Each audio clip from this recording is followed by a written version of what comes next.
Ó, attenzione. Você não conhece attenzione, pickpocket. Attenzione, Brasília é bueiro pra cair. Então vamos para Brasília? Então vamos para Brasília. Por que nós vamos para Brasília, Mel? Nós vamos para Brasília porque o ministro Paulo Pimenta, é isso? O ministro Paulo Pimenta, da SECOM, anunciou ontem que o economista Márcio Postman assumirá a presidência do IBGE, o Instituto Brasileiro de Geografia e Estatística. A indicação de Lula foi vista no Planalto como uma derrota para Simone Tebet, mais uma, né? Que é a ministra do Planejamento, não sei do que, já que o IBGE faz parte da sua pasta e ela não foi consultada, né? Não foi consultada, esqueceu de consultar, né? Olha, você vai ser ministra. O que você acha? Como disse uma vez a Daniela, o Ministério da Irrelevância. Eu chamo ela de Simone Tebet. Simone Tebet. Bom, ela não foi consultada, né? Esqueceu. E para abordar esse assunto, nós vamos conversar agora com a nossa repórter Yasmin Costa, que tem informações quentes. Nós estamos hoje com Yasmin Costas quentes, aí em Brasília. Boa tarde, Yasmin.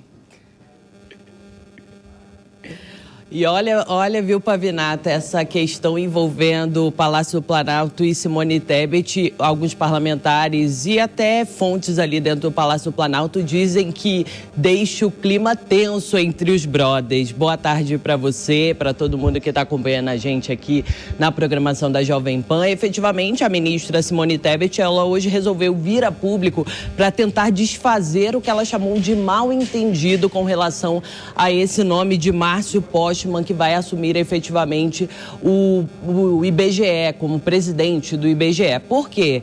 Porque havia uma conversa entre Palácio do Planalto e Ministério do Planejamento para indicação de um nome. Há pelo menos 15 dias eles estavam tratando desse assunto, mas o nome efetivamente não estava definido com a ministra.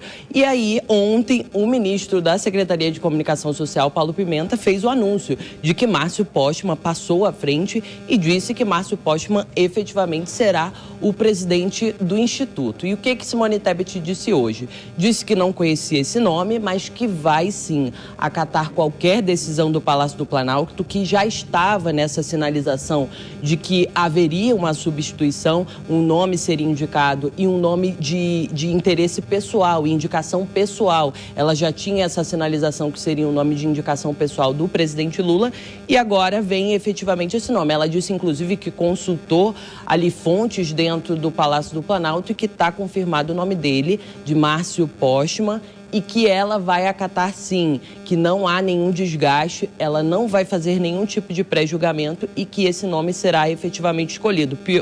Piotr daqui a pouco. Pavinato, a gente inclusive tem a fala da ministra do Planejamento sobre esse caso. Vamos ouvir.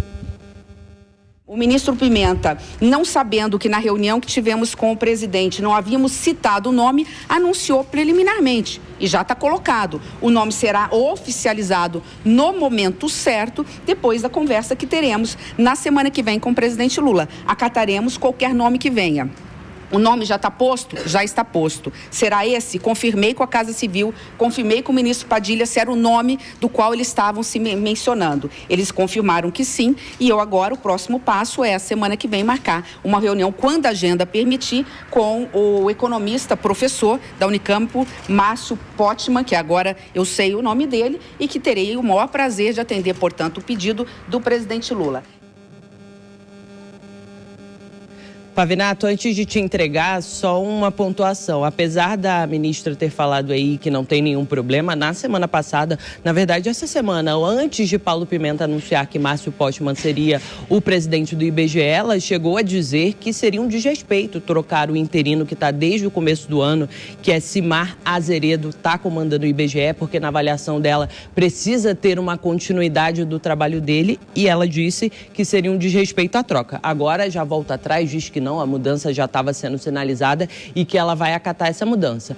Para finalizar, efetivamente, quem é Márcio Postman? Ele ocupou a presidência do IPEA de 2007 a 2012. A gestão dele teve registros de polêmica com acusações de aparelhamento político na época. Ele também foi presidente da Fundação Perseu Abramo, ligada ao PT, de 2012 a 2020 e foi coordenador econômico da campanha à presidência da República de 2018. Ou seja, muito pano para manga aí para eles tentarem se entender, porque efetivamente, mesmo sem a consulta de Simone Tebet, o nome do presidente do IBGE foi escolhido pelo Palácio do Planalto. Eu volto com você. Muito obrigado, Yasmin. Qualquer novidade, estaremos aqui até às 16 horas. Muito obrigado. Bom, meus queridos, me tira uma dúvida, Carol. A Simone Tebet, ela é do Partido Novo? Por quê? Porque, para mim, ela é a ministra laranja. Né? É a famosa a empresária doméstica. Né? Tem uma empresa que movimenta milhões e milhões... E a dona...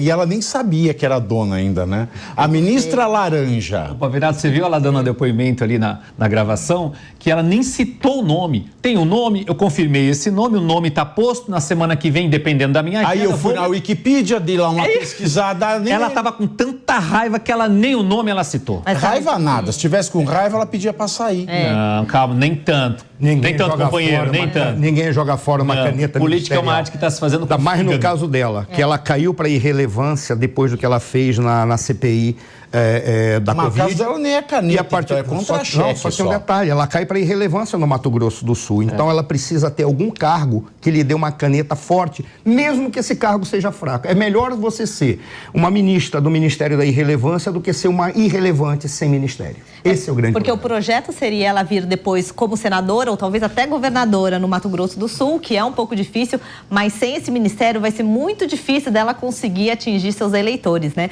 Mas isso, pessoal, foi uma mensagem... Ela pode ser católica, ela pode ser ministra da Eucaristia. Agora tá difícil até para isso, viu, Pavinato? Mas toda essa situação aí constrangedora, que deu até vergonha da situação, foi uma mensagem clara de Lula para Tebet, que quem manda ali é ele, porque ele tinha falado para Tebet que ia esperar para anunciar, mas ele passou por cima e ele quis mostrar quem manda e quis mostrar que ela se tornou, sim, mais relevante em seu governo. Por quê? Tebet representava o lado liberal do governo dele, né? Ela foi colocada lá por conta disso. Só que Fernando Haddad, com a sua habilidade política que vem demonstrando aí, com a habilidade de fazer a ponte com o mercado financeiro, inclusive, tomou esse lugar da Tebet. Então, ela se torna extremamente irrelevante. Lula foi muito habilidoso em conseguir sumir com um pouquinho de credibilidade que ela pudesse vir a ter em algum caso. Então, essa é uma situação política muito importante. Mas falando agora do indicado agora para a presidência do IBGE, os economistas estão falando que ele é um grande terraplanista econômico. Então, ele é, inclusive, intelectualmente desonesto. Ele foi contra o Pix, contra o Real Digital, ou seja, todas as evoluções, o cara foi lá e foi contra. Ele falou que o imposto sobre fortuna dos grandes afortunados brasileiros aí resolveria o déficit econômico da dívida pública brasileira, inclusive, o que é mentira. Tá? Então, ele faz julgamentos absurdos. Eu não poderia falar que nem é um economista heterodoxo, não. Ele é injusto, porque ele é professor e ensina errado, né? E qual é o problema disso, pessoal? Carol, esqueceu. Os livros de economia... não funciona mais, verdade. Nós estamos ultrapassados, você está ultrapassada. É verdade. Agora, qual que é o problema dele? Tá, ele tem umas ideias bem, vamos dizer assim, sui generis para a economia. Mas o que ele vai fazer no IBGE? Ele descredibiliza. É um problema gravíssimo. Ele tira credibilidade. Você lembra daquela propaganda antiga da Orloff? Que o personagem... Você vai citar a INDEC da Argentina? Exatamente. O personagem acorda de ressaca no dia seguinte, bebeu uma vodka ruim, olha para a câmera e diz... Bebi Orloff, é isso? Eu sou você amanhã, se você não tomar Orloff, né? Eu sou então você amanhã de ressaca. E aí o ponto o que é que aconteceu na Argentina, como já bem disse o professor? Um aparelhamento do Instituto argentino que faz a medição dos indicadores econômicos e sociais de forma a manipular os dados, tentando beneficiar o governo. Reduz o número de pobres, por exemplo. Vai falar que ele reduziu a pobreza porque ele manipulou os dados. É o IBGE que calcula a inflação, é o IBGE que calcula tudo. Mudar os indicadores. Então, criar a manipulação dos indicadores... então nós vamos ficar mais próximos da Venezuela ainda?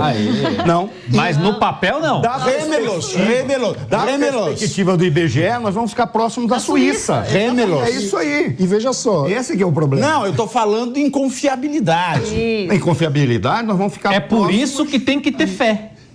Porque do jeito que o navio está indo, vai afundar. Quero destacar um ponto. Essa metáfora do efeito Orloff não foi eu que criei. Quem fez essa metáfora foi a economista Helena Landau, principal coordenadora do programa de governo da Simone Tebet na candidatura presidencial. Ou seja, esse sentimento de absoluta frustração é algo que cerca as pessoas do círculo mais próximo da ministra Simone Tebet. Eu conversei com membros da equipe do Ministério ao longo do dia de ontem. Até o meio da tarde, o sentimento era, primeiro, um desespero. Eu ouvi pessoas dizendo, estou desesperado com essa possibilidade. Mas a garantia de que, pelo menos, a finalização do trabalho do censo, que é a principal pesquisa que nós temos, que dá base para a formulação e planejamento de qualquer política pública nesse país. O censo é a base, é o fundamental, porque inclusive as projeções de pesquisas por amostra de domicílio, que são outra pesquisa que o censo faz, têm por base os dados do censo. Então, a atualização do censo é o patamar fundamental, a base sobre a qual qualquer outro trabalho de estatística, qualquer outro trabalho do IBGE parte do censo. Então, havia na equipe um sentimento de que, pelo menos, a preservação do cronograma do censo seria feita sob a presidência do Simar, que é um técnico de carreira do IBGE, muito respeitado. Então, ontem, isso era o sentimento da equipe ontem, no começo da noite, sem que a informação passasse pelo Ministério do Planejamento, que a estrutura organizacional da comunicação do governo federal, o natural seria que esse anúncio fosse feito pela ministra. Ou seja, ela além de não ter conhecimento, não foi nem o planejamento que planejou. Exato. Sim. Se o planejamento não planeja, para que serve o planejamento? Ele faz? O Mano foi fantástico no que ele apresentou, porque a importância do IBGE é muito maior do que você está falando. Ele disse, ali são os dados que são utilizados para você. Não é nem fazer as políticas públicas, é dar prioridade nas políticas públicas. É o diagnóstico. Um programa de governo, é o diagnóstico. Qual é o grande... Quando o Mano trouxe a questão do INDEC da Argentina, foi na época do Ernesto Kirchner, qual foi o problema? Isso, para complementar, não afeta só as nossas políticas públicas. Afeta a nossa política externa, porque afeta a maneira como nós vamos nos relacionar com os bancos de desenvolvimento, com os organismos internacionais, porque eles vão tomar esses dados para dizer se emprestarão dinheiro, se prorrogarão o pagamento das dívidas, se vão fazer investimentos. Tudo isso vai tomar... Se perder a credibilidade, acontece o que aconteceu na Argentina. Por que na Argentina foi tão problemático?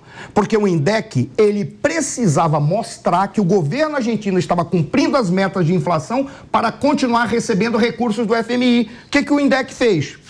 Riscou. Não, nossa inflação é essa. E divulgou. E todo mundo achava que era aquilo. E a Argentina quebrando. Para quê? Para enganar internacionalmente. A Argentina perdeu credibilidade internacional. E além de ser uma medida homofóbica. Porque se ele vai mexer nisso, nos dados, no futuro eu não poderia dizer que eu tenho dado. Altamente homofóbica. Mas o PT vai ter muito dado para trabalhar, a esquerda vai ter muito dado. E isso é muito perigoso. Para o cidadão nos acompanhar, mudar qualquer indicador pode impactar muito nos números que serão apresentados oficialmente pelo governo. O Pavinato, qualquer linha que se mude impacta gigantescamente. Você tirou tantas pessoas da miséria só mudando um determinado indicador. Exato. Isso é que é o perigo. E o Márcio é um militante político colocado numa área técnica. É um militante político. A crítica que ele faz ao PIX não é uma crítica qualquer. Ele acusa o PIX de ser um processo de neocolonialização. Então, ao adotar o PIX... E a ministra da Ciência e da Inovação? Vocês já viram ela? O Ricardo estava falando aqui. Qual é o grande problema? Todos aqueles que são vinculados ao partido, são vinculados à ideologia e querem o Márcio nessa posição, sabendo que quando ele esteve no IPEA, por exemplo, houve acusações, não sei se é verdade, e ele fez afastamento em massa de quadros técnicos para colocar indivíduos que politicamente seguiriam a linha. Qual é a grande questão? Aqueles que estão dizendo que não vai acontecer nada, o dizem falando assim, não, mas tem uma metodologia que já foi adotada, essa metodologia não permite alterações. Não é isso. Por exemplo, se eu, doravante, considerar que quem ganha R$ 1.300 é classe média e que a partir daí é classe alta, ou seja, acima disso, o que eu faço? Eu coloco igual o Lula acabou com a fome. Isso. Exato. Olha que interessante. Depende da maneira como você muda um índice, como você coloca um fator a mais, como você coloca uma variável. Se você alterar a maneira de interpretar aquela variável, você muda toda a avaliação e você cria uma situação de insegurança. Não tem como fazer uma política pública adequada, como